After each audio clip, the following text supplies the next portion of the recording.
오랜만에 사사기를 이제 강좌를 하게 됐는데요. 이 사사기라는 것은 광야 생활을 하던 이스라엘 백성들이 이제 광야 생활을 마치고 드디어 약속되어 있는 땅에 이제 들어가는 것입니다. 약속되어 있는 땅에 들어가서 자신들의 역사를 쓰는 것이죠. 자신들의 이야기를 쓰는 거예요. 그것은 자신들의 기억을 갖는 것입니다. 그리고 자신들의 선택권이 주어지는 것이죠. 자신들의 선택권이 주어진 자유민이 되는 거예요. 그러니까 이스라엘 백성들은 약속의 땅 가나안에 들어가서 선택권을 가지고 자유민으로서 살면서 하나님을 섬겨 나가는 일을 할 수가 있었어요. 그렇게 은혜를 주신 거죠. 근데 그 선택권을 주시자 이들은 하나님을 선택하는 것이 아니라 그 땅에 족속들이 섬기던 바알을 선택해 나갑니다. 물론 그렇다고 여호와 하나님 완전히 버리는 일은 없어요. 그럼에도 불구하고 주로 섬기는 것은 바알이 됩니다. 가나안 족속들이 바알뿐 아니라 가나안 족속들이 섬겨 나가던 그 모든 우상들을 다 섬겨 나갑니다. 문제는 이 모든 우상들을 섬겨 나가는 그 결과가 무엇으로 귀결되냐면 폭력 사회로 귀결됩니다. 참 이상하죠. 우상 숭배를 하는 사람들은 다 폭력적이냐? 그렇지 않습니다. 그럼에도 불구하고 우상 숭배가 만연한 사회는 폭력적인 사회가 되고야만 합니다. 폭력 사회라는 것은 무엇을 말하냐면 힘의 논리로 모든 일을 결정해 나가는 걸 말해요. 힘이 이기는 사회, 힘의 논리가 지배하는 사회, 폭력으로 지배되는 사회를 말합니다.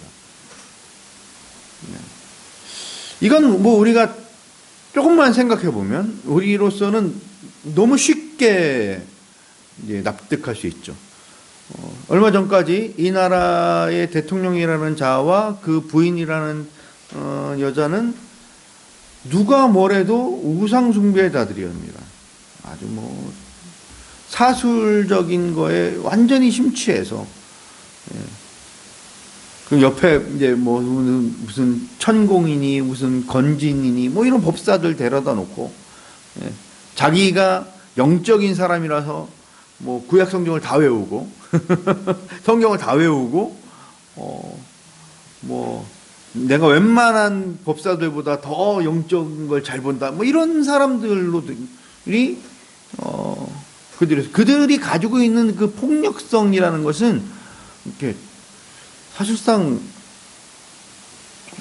웬만한 조폭보다 훨씬 심각한 겁니다. 조폭은 그래도 의리라는 게 있어요. 자기들끼리는 그렇고 동업자들끼리는 좀 그래도 봐주는 게 있는데 이들은 오롯이 자기밖에 모르는 그런 아주 엄청난 폭력성을 악함을 드러냈죠. 왜 이러냐? 우상 숭배라는 것은 기본적으로 나의 욕망을 정당화하는 방법이에요. 내가 어떤 욕망과 욕심을 가지고 있을 때 그걸 쉽게 밖으로 드러내기가 어렵습니다. 창피하니까. 아니, 너 욕심쟁이야. 이렇게 손가락질 받을 거니까. 근데 이게 종교적인 어떤 그림 안으로 쑥 집어넣잖아요? 그러면 이게 왠지 정당해 보여요. 왠지 정당해 보여요. 내가 그냥 욕심을 부려요. 너 뭐도 갖고 싶어. 이렇게 하면 굉장히 욕심쟁이라고 스스로 느끼는데 그걸 기도하면 그걸 기도를 하면 뭔가 이게 그냥 욕심내는 것보다는 훨씬 나은 무엇인가로 느껴진다고요. 그게 우상숭배예요. 그러니까 우상숭배를 한다는 것은, 우상숭배자들은 내가 욕심과 욕망에 쩌들어서 신적 능력까지도 그걸 얻어내는 데다 다 써야 되겠다. 나의 욕심을 이루는 데다가 신적 능력까지도 다 얹어서 이루어내고야 말아야만 속이 시원하겠다는 심정을 갖는 게, 그게 우상숭배예요. 그러니 나의 욕망과 욕심에 걸리는 그것이 방해 요소가 되는 다른 사람에 대해서 폭력적인 행위조차도 정당화할 수 있는 거예요. 그러니까 필연적으로 폭력 사회로 가게 되어 있습니다.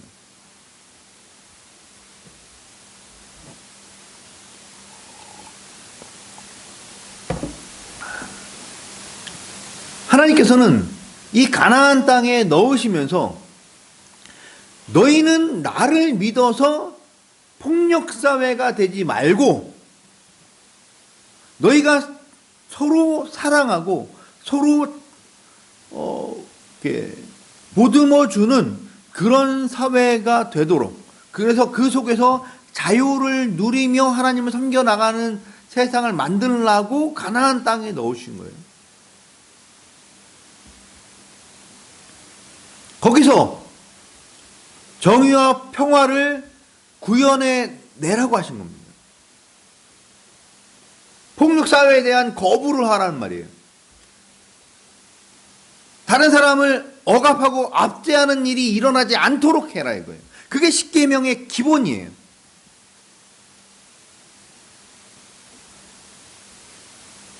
그래서 가나안 족속을 진멸하라고 하신 겁니다.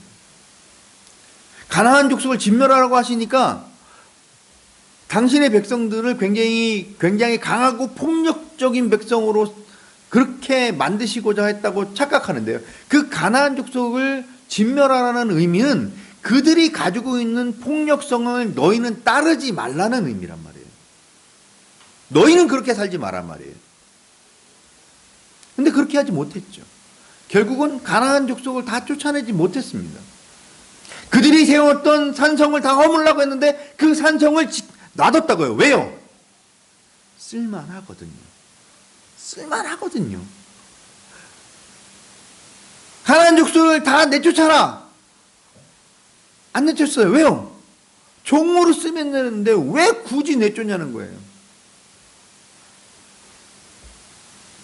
그래서 필연적으로 폭력사회가 도래하게 된 겁니다.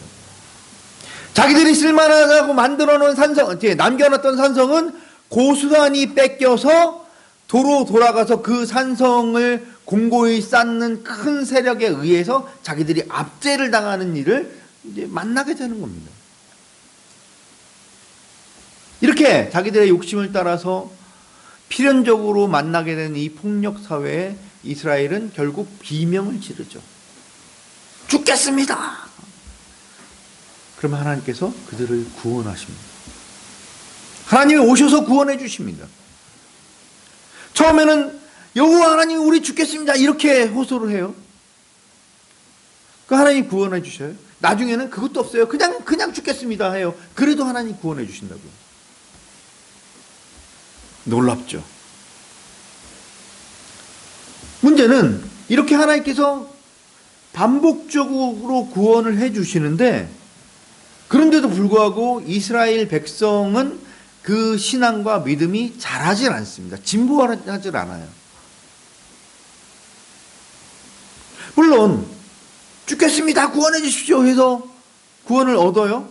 그러면 그 구원을 얻은 사람들은 그 구원해 준 사사가 있는 시간 동안에, 그게 뭐 40년이 될 수도 있고 10년이 될 20년이 될 수도 있고 짧으면 7년이 될 수도 있고, 그렇게 그 시간 동안에는 평안을 얻습니다. 근데 사사가 죽은 다음, 즉 사사가 죽었다는 건 사사만 죽은 것이 아니라 그와 함께 하던 세대가 죽은 거죠.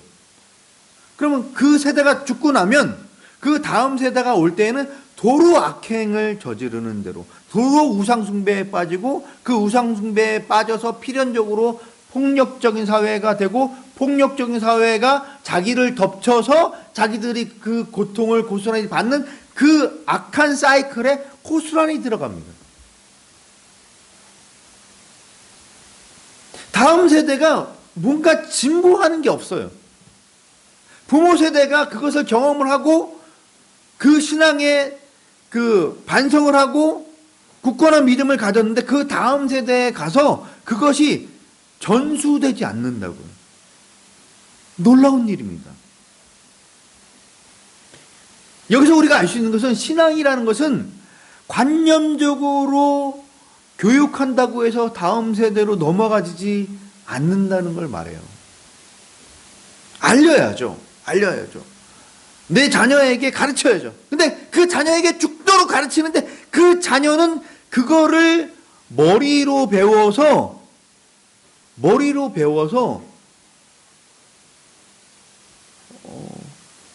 제대로 된 신앙을 갖지 못하고 도로 망가져 버리더라고요. 마치 수영을 책으로 배우는 것 같은 거예요. 자, 오른손을 뺀 다음에 왼손을 뻗으시면 됩니다. 고개를 드시지 마시고 고개를 쳐박고서 하면서 이제 가끔 고개를 돌려서 들지 말고 고개를 돌려서 숨을 쉬셔야 됩니다. 아셨죠? 네! 하고 물속에 집어넣으면 다 물에 빠져 죽는 거예요. 다 물 먹는 건져내는 거예요. 그거 같은 거예요.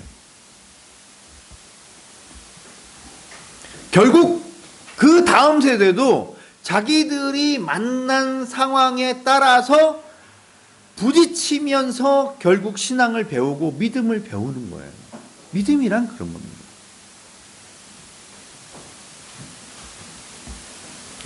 그렇기 때문에 우리는 신앙이라는 것이 세대를 건너서 진보한다는 환상을 버려야 돼요.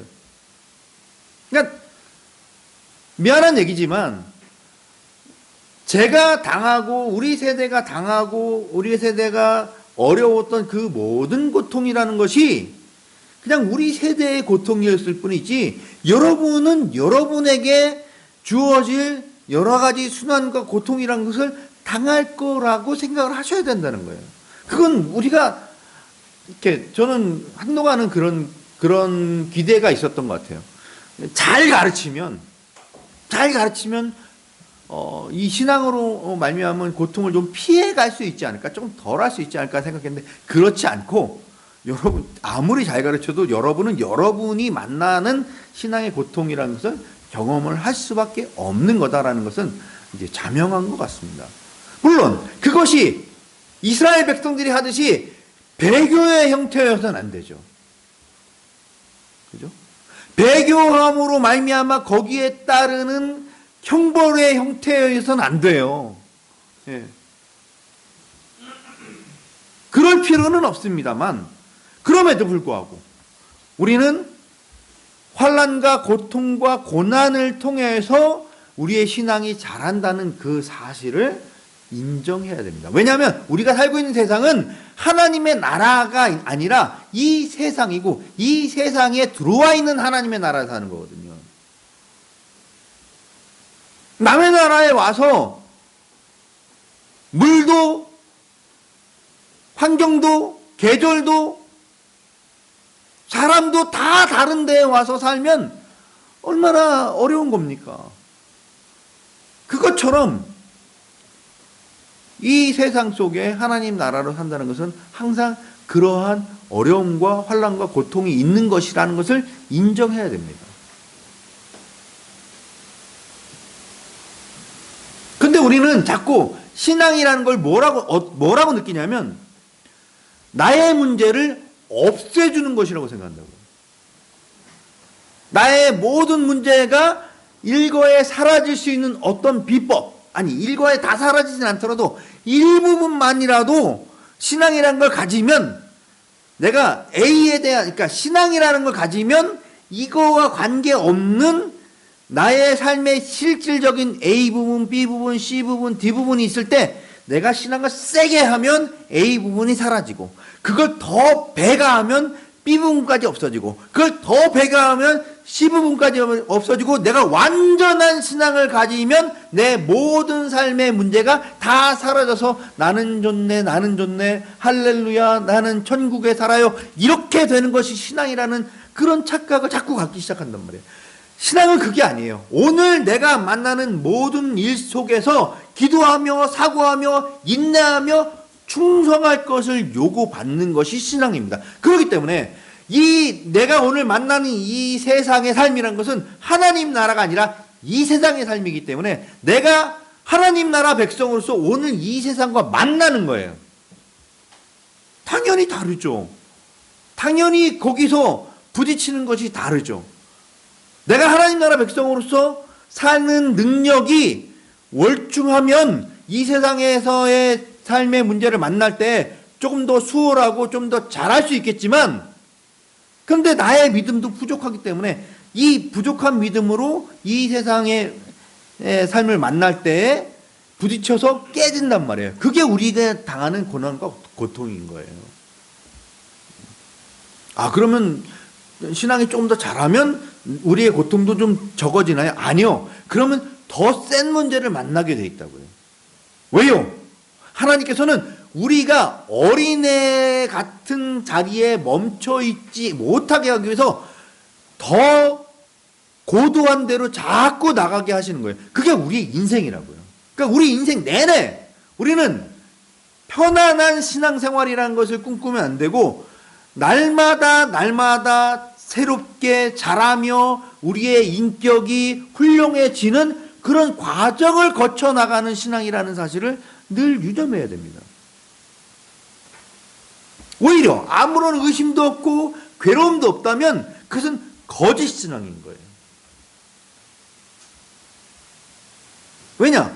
사랑은 오랜 고통인데 내게 고통이 없다면 난 지금 사랑하지 않는 거예요. 사랑을 받아 먹기만 하고 사랑을 하지는 않는 상황이라고요. 그래서 사랑은 오랜 고통일 수밖에 없는 거예요. 대부분은 서로 사랑하는 사람들끼리 서로 고통스러운 거예요. 서로 고통스럽잖아요. 우린 사랑하고 있구나. 할렐루야. 예.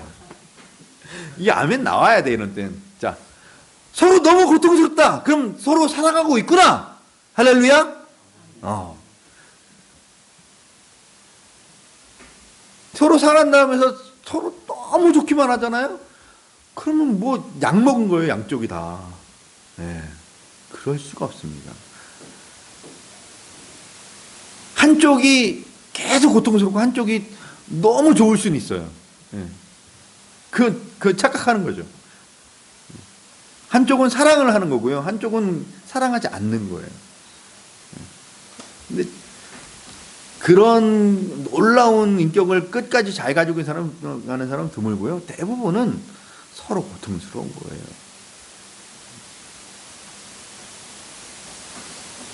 우리 하나님은 자존하시는 하나님, 전적 타자이신 하나님이에요. 우리랑 관계가 없어요. 우리랑 엮여 있을 게 없다고요. 그런데 그런 하나님이 고통을 자초하시는 거예요. 그게 뭐예요? 임마누엘이라고요. 그래서 이 땅에 육신을 입고 오셔서 죽기까지 우리를 사랑하시는 거예요. 그게 임마누엘 예수 그리스도의 하나님의 사랑하심에 대한 증표요, 표징이며 그것이 사랑의 성격인 겁니다. 사랑이라는 것이 뭐 핑크빛으로 이렇게 하트 하나 날리고 그런 거라고 생각하면 안 돼요. 그거는 한때 흘러가는 여름철에 잠깐 불어오는 시원한 바람에 불과하죠. 나머지는 다 땡볕인 거예요. 그 땡볕이 식물을 자라게 하며 그 어려움들이 우리의 인격을 자라나게 하는 겁니다. 그게 사사기예요. 오늘 본문에 보면 세 가지 장면으로 구성이 되어 있어요. 하나는, 첫째는 바알 제단을 파괴하고 아세라를 찍어버리는 그런 장면이죠. 두 번째는 미디안과 아말렉이 침공해 와서 거기에 대적하는 군사들을 모으는 장면. 그리고 세 번째는 기드온이 양털로 하나님을 시험하는 장면입니다. 이걸 살펴볼 텐데요. 이제 첫 번째 장면, 기드온이 바알과 아세라를 찍어서 없애는 장면을 이제 우리가 보게 되는데, 제가 한번 그 부분을 좀 읽을게요. 25절부터.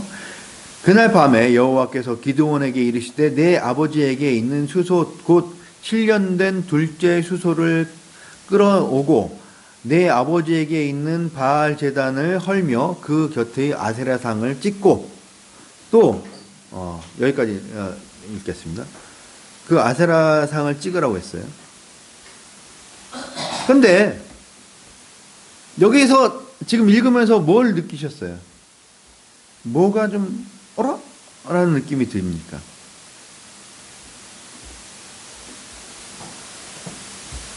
바알의 제단이 누구에게 있는 제단이라고 해요? 예? 기드온 아버지의 제단이에요. 그러니까 기드온의 집에 있는 바알 제단이에요. 기드온의 집에 있는 바알 제단이면 그럼 기드온이 찍어 없앤다고 해서 누가 뭐라 할 게 있어요, 없어요? 없죠. 근데 기드온의 집에 있는 제단인데 바알과 아세라를 찍어 없앴더니 아버지가 이놈의 새끼를 그래서 작대기 들고 기드온을 팬 게 아니라 온 성읍에 있는 사람이 다 달려들어서 기드온을 내놔라, 기드온을 죽이자 이렇게 됐어요. 즉 이게 무슨 의미를 말하는 걸까요? 이 제단은 기드온의 집에 있는 제단이긴 하지만 기드온의 집만 소유하고 있는 개인 제단이 아니란 말이에요. 온 동네가 바알을 섬기고 바알 아세라를 섬기는 일에 앞장서는 집안인 거예요. 그러니까 우상숭배에 앞장서는 집안이라고요. 이렇게 보면 우리가 지난 시간에 봤던 기드온이 여호와 하나님을 만나 뵙고서 툴툴거리며 뭔가 부정적으로 계속 이야기하던 그 모든 게 이해가 되죠. 즉 기드온은 우상숭배자였다고요. 우상숭배자의 대빵 아버지의 그 아들이었다고요.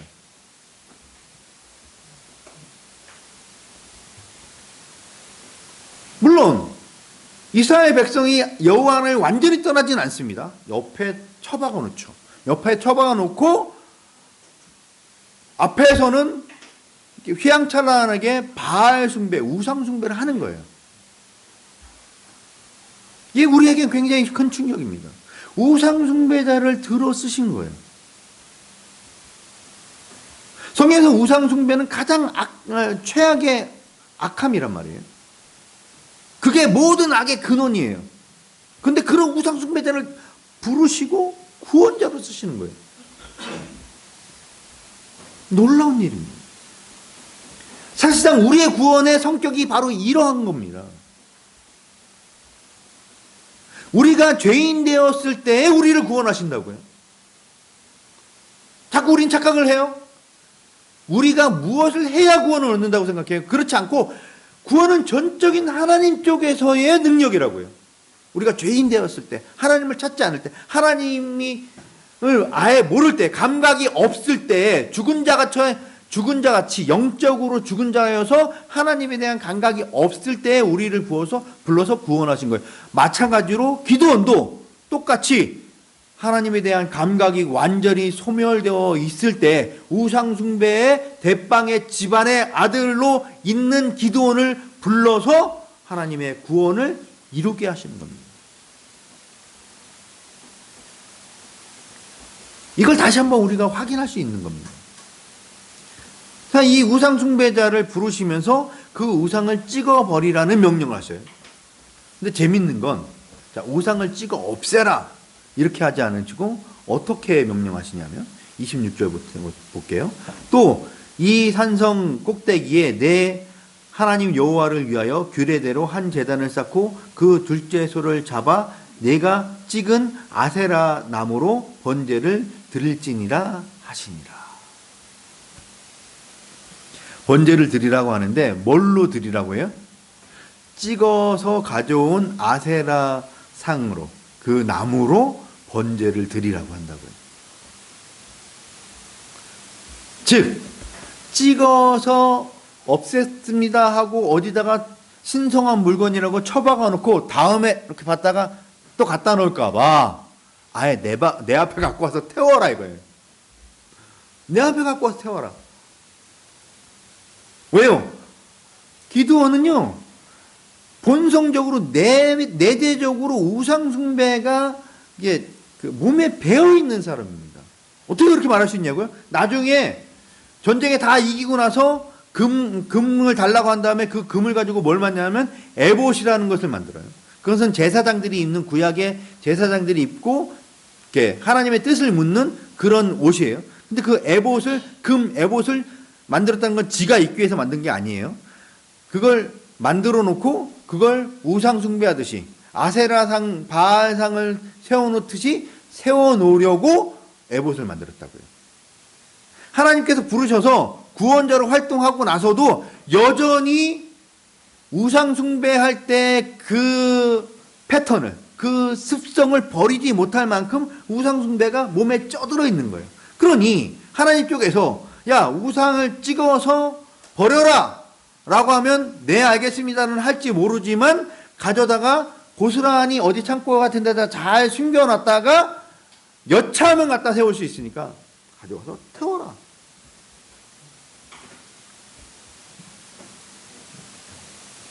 돌아가지 못하게, 돌아가지 말라고 하신다고요. 그러니까 인간의 본성을 아주 잘 하시는 거예요. 자, 이 일을 행할 때에도 기도는 굉장히 비겁하고 두려운 모습으로 행합니다. 두려워서 감히 낮에 행하지 못하고 밤에 행했다고 성경 기자가 써놨어요. 조롱하는 거죠. 네. 성경 기자가 조롱을 하고 있어요. 기도는. 두려워서, 아니 그렇게 하나님께서 다 뒤를 봐주시고 그렇게 명령을 해주시고 했는데도 불구하고 두려워서 그걸 결국 밤에 했다 이거예요. 그냥 밤에 했다 이렇게 표현하지 않고 두려워서 낮에 못하고 밤에 했다 이렇게 써놨어요. 그래서 온 성읍 사람들이 들고 일어나서 기드온을 죽이겠다고 해요. 이때에 기드온의 아버지가 짠 나타나서 기드온을 구원해 줍니다. 근데 재밌어요. 요아스가 31절에 보면 너희가 바알을 위하여 다투느냐? 너희가 바알을 구원하겠느냐? 그를 위하여 다투는 자는 아침까지 죽음을 당하니라. 우와, 엄청난 신앙인인 것 같아요. 근데 이 사람이 누구예요? 이 동네에서 바알을 제일 열심히 섬겨서 지네 집에다가 바알 제단을 만들어 놓고 아세라상을 세워놓은 인간이 누구예요? 요아스예요. 근데 이 요아스가 갑자기 이렇게 치고 나오는 거예요. 강하고 공격적으로. 기드온은 지금 무서워가지고 밤에하고 뒤에 숨어 있는데 요아스가 나서서 이렇게 해줍니다. 이게 아들을 그저 구원해 내기 위한 그러한 술수냐? 그럴 수도 있지만 이후의 상황을 볼 때 기드온이 하나님을 만났다는 사실에 대해서 이 요아스가 어떻게든지 납득이 되고 설득이 된 것 같아요. 그래서 오히려 여기서 태세 전환을 하면서 아들을 구원하는 쪽으로, 아들 편에 서는 쪽으로 이제 전환이 된 거예요. 어떻게 그걸 아시느냐?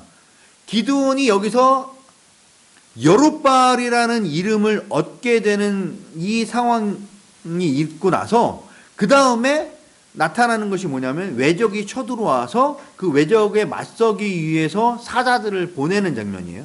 그것이 35절인데요. 어느 분이 35절 읽어주세요. 기드온이 또 사자들을 온 므낫세에 둘을 보내매 그들도 모여서 그를 따르고 또 사자들을 아셀과 스불론과 납달리에 보내매 그 무리도 올라와 그를 영접하더라. 네. 지금 사자들을 보내서 외적과 싸웁시다 라고 했더니 군사들이 왔어요. 기드온이 뭐라고? 여기서 여룻바알이라는 이름을 얻게 된 사건 말고 다른 사건이 전혀 없는데 기드온이 이런 사자들을 보냈더니 거기에 응답을 해서 기드온에게 와서 뭐라면 영접을 했다고. 기드온을. 네. 기드온 앞에 와서 조아린 거예요. 그를 이렇게 위대하게 쳐준 거예요. 그럴 수 있는 여지가 그 이후에 뭔가 기드온이 엄청난 일을 해서 그래서 그 지위를 받은 것이 아니라 오롯이 하나, 이 바알 제단을 파괴하고 아세라상을 잘라서 번제를 드렸다는 이 사실 하나가 기드온을 이런 지위에 올려놓게 된 겁니다. 그러니까 하나님께서는 이 사건이라는 것이 결국 이스라엘 백성들에게 알려져서 이스라엘 백성들이 이 기드온이 여호와 하나님의 구원자임을 인식할 수 있게 해주기 위해서 그래서 바알 제단을 부수고 아세라 신상을 자르라고 그것으로 번제를 드리라고 한 거예요. 그렇으면 그것을 낮에 했다면 오히려 이 사건에 많은 사람들이 더 동참하고 더 열심 있게 됐을 수 있는데 밤에 한 거예요. 그래서 몰래 한 거예요. 근데 그 몰래 한 거 가지고서는 알려질 수가 없잖아요. 이 사람의 구원자임이 알려질 수가 방법이 없잖아요. 그러니까 이게 들통나게 해서 그래서 알려지게 하신 거라고요.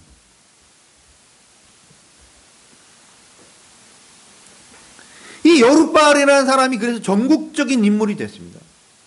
자기는 몰래해서 숨어 있길 바랬는데 몰래해서 드러나면 안 돼 그러고서 몰래 했는데 그게 다들 통나서 전국적으로 자기도 모르게 알려진 거예요. SNS에다가 뭐 하나 이제 띡 올렸는데 그게 그냥 친구들끼리 대충 보고 말려고 올렸는데 그게 뭐 전 세계적으로 퍼져가지고서 뭐 대박 나는 적도 있고 그걸로 말미암아서 범죄가 드러나가지고서 망하는 사람도 있고 그렇잖아요.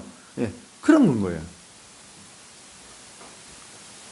여기에 전국적으로 알려진 인물이 될 뿐 아니라 여호와 하나님께서 그 영이 함께 하셨다 이렇게 돼 있어요. 34절에 보면 여호와의 영이 기드온에게 임해서 이 모든 일들을 할 수 있게 됐단 말이에요. 그런데도 불구하고 기드온은 여전히 믿음이 없고 두렵기만 합니다. 그래서 양털 시험을 하나님 옆에 제시해요. 사실상 너무 유치하죠. 아니 뭐 시험을 하고 뭐 하나님의 역사하심을 바라면 뭐 땅을 흔들어 주시든가 뭐. 예? 아니면 뭐예요? 뭔가 막 기적적인 역사가 막 크게 일어나가지고서 사람들이 전체가 막 믿을만하게 해주든가 뭐 이런 게 됐으면 좋겠는데 그런 것도 아니고 바라는데 여기 양털에만 이슬이 내리게 해주세요. 그러면 이슬이 내려서 이렇게 쫙 짰더니 막 드럼통으로 10드럼통 나오더라. 이게 아니에요. 그랬더니 반대로 양털만 마르고 나머지에 다 이슬을 내려주셨더니 나머지에 그냥 어마어마한 이슬이 내리고 양털은 뽀송뽀송하게 말라서 가서 비우고 잤다는 얘기 아니에요 이게. 너무 유치한 거예요. 이게 기드온이 얼마나 믿지 못하는가를 보여주는 거예요. 기드온이 얼마나 믿지 못하는가. 얼마나 믿지 못하는 사람을 끌어서 하나님의 일을, 하나님의 구원을 이루시는가를 보여주는 거예요. 저 여러분 같잖아요. 저 여러분도 딱 이 정도 믿음 아니에요? 못 믿겠는데요. 못 믿겠는데요 하는 게 믿음이라고요. 놀랍게도. 근데 하나님께서는 그 믿지 못하겠다고 하는 기드온의 그 모든 청을 그래서 요구를 다 들어주신단 말이에요. 여기에 우리의 사고에 큰 전환이 있어야 됩니다. 사람들은 하나님이 사람들을 시험하신다고 생각해요. 그렇지 않습니다. 그래서 야고보 사도가 하나님이 시험한다고 하면 안 된다는 얘기예요. 그러니까 하나님께서 시험한다는 표현이 나오긴 하죠. 근데 그것은 의심을 해서 시험한다는 것이 아니에요. 전혀 다른 얘기란 말이에요. 의심을 해서 시험하는 것은 사람이 하나님을 시험하는 거예요. 사람은 언제나 하나님을 시험합니다. 의심의 시험을 하는 것은 사람이 하나님을 시험하는 거예요. 놀라운 건 그 사람이 하나님을 시험할 때 하나님은 그 시험을 내치지 않고 다 받으신다는 거예요. 믿을 수 있을 때까지 그 시험을 받아주십니다.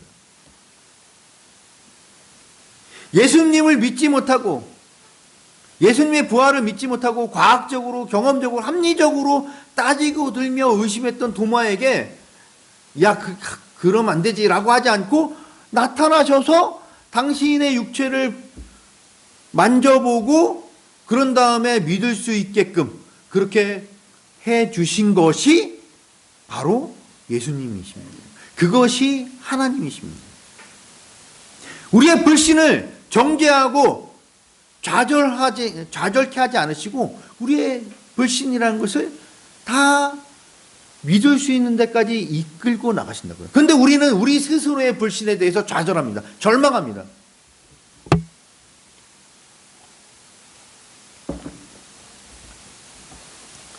우리는 믿음이라는 건 굳건해야 된다고 생각해요. 흔들리지 않아야 된다고 생각해요. 강하게 믿습니다 해야 된다고 생각해요. 믿습니다 하고 소리치며 뛰쳐나가서 막 일을 쳐내는 것, 그걸 믿음이라고 생각한다고요.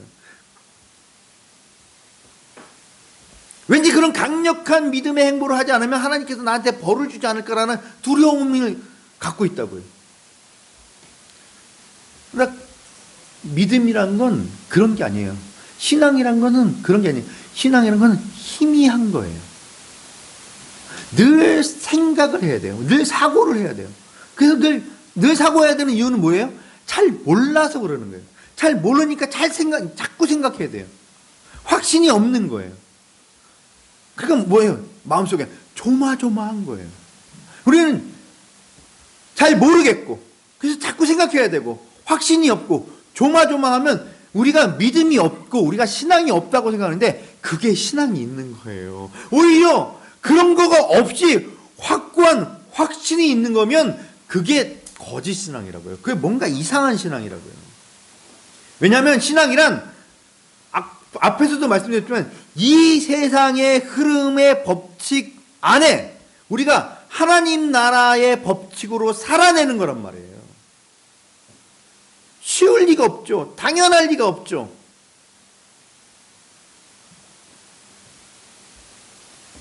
누구도 온전히 깨달을 수가 없습니다. 누구도 완벽한 믿음이라는 걸 가질 수가 없습니다. 정답지를 가질 수가 없어요. 왜냐하면 정답지가 없기 때문에 그래요. 정답지가 없는 이유는 살아있기 때문이에요. 움직이고 있기 때문에요. 고정된 값이 없다고요. 상호성에 따라서 계속 좌표값이 달라지는 거예요. 심지어 세상은 어느 정도 고정값이 있고 방향과 패턴이 있어요. 세상은 방향성이 있잖아요. 죽음을 향해서 달려가는 거예요. 무덤을 향해서 달려가는 거예요. 그게 세상 사람들이며 그것이 세상이라고요. 근데 이렇게 고정값을 가지고 있는 세상과 세상 사람들에게 하나님께서는 무한한 변화를 가지고서 계속 달려드신다고요. 그래서 하나님의 역사가 세상에게 계속 말을 걸고 뭔가 이렇게 이야기를 하고 흔들어 놓는 거예요. 세상은 상수인데 그 상수임을 거부하고 변화를 만들어내는 것이 하나님이에요. 근데 어떻게 정답지가 있을 수가 있겠습니까? 어제 정답이라고 느꼈던 것이 오늘은 하나님의 역사하심으로 말미암아 오답이 될 가능성이 훨씬 높아요. 마치 뭐와 같으냐면 시시각각 변화하는 파도를 타는 것 같다고요. 어제의 파도와 오늘의 파도가 달라요. 파도를 타는 서퍼 같은 거예요. 이 파도를 타면서 그 에너지와 흐름과 물방울, 이 모든 것들을 보면서 타고 나가야 되는 거랑 같은 거예요. 그 신앙이란 상태가 아니라니까요. 신앙은 관계예요. 하나님과의 역동적인 관계를 내가 가지고 나가면서 내가 하나님 나라 백성으로서 하나님과 깊은 관계를 가지고 나가면서 그 관계 속에서 내가 세상과 어떻게 조우해 나갈 것입니다. 죽음을 향해서 달려나가는, 점점 굳어가는 세상을 어떻게 숨을 쉬게 만들어 나가야 할 것이냐라는 아주 작은 숨을 불어넣는 일, 그것이 신앙인이 해나가는 삶의 태도예요. 그게 신앙이고 그게 믿음이에요. 확고한 신앙이라는 것은 오히려 자기가 만들어 놓은 안전한 틀 속에 갇혀서 서서히 죽어가는, 그런 서서히 돌덩이가 돼가는 그런 과정일 수도 있어요. 오히려 흐르는 용암처럼 계속 변모해 가는 거예요. 계속 흘러가는 거예요. 확고해지는 순간부터 돌덩이가 돼가는 겁니다. 과연 우리는 우리의 신앙이라는 것이 이렇게 조마조마한 상태로 가도 좋은 것이냐라고 하는 늘 어려움과 두려움 앞에 서 있지만, 그 어려움과 두려움이라는 것이 마땅한 것이며 우리의 신앙의 본질이란 말이죠. 그러니까 오늘 우리가 우리의 삶을 살아낼 때 어렵습니까? 잘하고 있는 겁니다. 힘듭니까? 잘하고 있는 겁니다. 두렵습니까? 잘하고 있는 겁니까? 잘 모르겠습니까? 잘하고 있는 겁니다.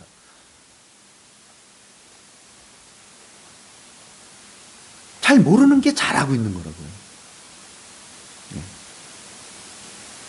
코어 근육을 키워서 파도의 흔들림에도 넘어지지 않으려고 힘을 쓰고 애를 쓰는 그 순간에도 여전히 모든 몸 감각이 그 살아있으면서 다음 순간을 예측할 수 없지만 또 한 걸음 걸어 나가는 것. 그것이 우리의 신앙인 줄 믿으시고, 우리의 삶이 비록 힘들고 어렵고 무엇인가 안개 속인 것 같아도 넉넉히 이기게 하실 하나님이심을 믿고 나가시기를 바랍니다. 기도하시겠습니다.